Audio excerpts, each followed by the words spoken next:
Okay, so lastly, we're going to discuss one of these heuristic sense-making frameworks that can be used to make sense of what you're dealing with. So during this course, we had a meeting where uh, uh, students did an exercise based on this. So they built this framework. You build it. The way you do it is you build it from scratch. It's a bit of a long story, but I'll just keep it on the abstract level here. But the point was that during the course, students have been sur surveyed about problems that they would like to be solving in the future, and now we took all those responses, all the problems, and we placed those on this, or we created this framework with those problems that they want to be part in, and with a background story that you're in a think tank that has just received funding, and you need to figure out what the think tank should direct its efforts to. So this is the Kunavin framework. You will find it in the EU field guide mentioned earlier. And what we did during class was use a 3-point version where two rightmost domains were just blended into one. So that's the distinction. So those are both like in some literature they are called ordered systems, whereas the ones on the left are called unordered systems. So on the top left, you have a complex context. It says cause and effect don't exist. I don't like that very much, but uh, they can use the wording they are clear with.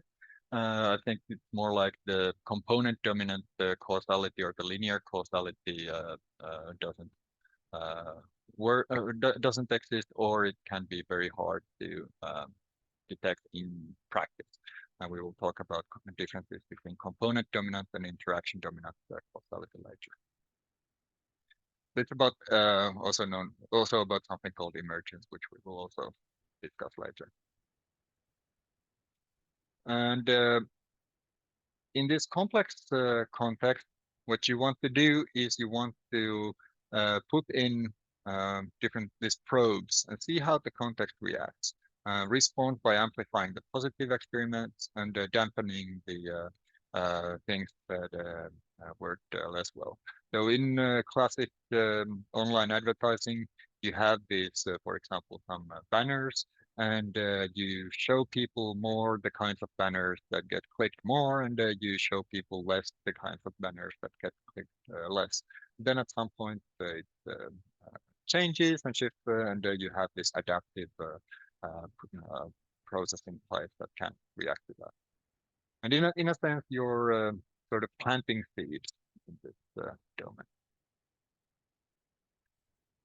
And here on the top right, we have complicated decisions or contexts where things are sort of things can be very difficult to see, but if we gather the right data and the right experts, they can tell us what's the right thing to do.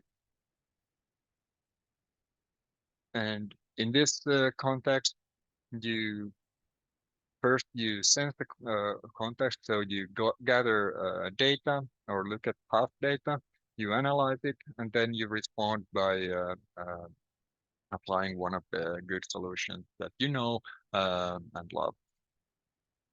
And then on the bottom right, you have the clear context, which is something that's very easy. So you hear everyone who's been dealing with this situation before. It's pretty much clear what needs to be done. So if you're hungry, you might want to eat. If you need to go to the toilet, yeah, go.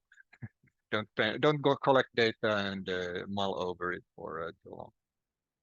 So You want to sense the context and figure out what's going on, and then categorize those observations and look at, okay, so out of these options, oh, this situation is like that, so we'll do that. And so you have the tried and true old practices that you can respond with. But the problem becomes if you think that you're in the clear domain, but you're actually in a complex domain. So you have this process in place where every time that something happens, you do you give a particular response. So, for example, in martial arts, people tend to study the reactions of their opponents, and some people are they are very hardwired to putting out a particular response every time they get a particular stimuli, and then the opponent can use that to their advantage and do something else. And so in the world, also sometimes when we're used to habituated in doing something, and then when the situation changes, we drop into the fourth domain, which is chaos. And so this is I'm not a huge fan of the word chaos in this context, but it's also different usage than some other fields, how they use the word chaos. But the thing how it's used here is that there is everything is pretty random, and so you're essentially you want to put out fires. Uh, so you need to first act on the context, then sense how the context reacts to your actions, and then respond by reacting and trying to, in this way, create the stability to put your bring your system to the complex domain. So in this sense, for example, when New Zealand decided to ignore the faulty models of influenza spread and stop travel from other countries incoming or use quarantine procedures, they were putting out the fire to create time to figure out what's the right response.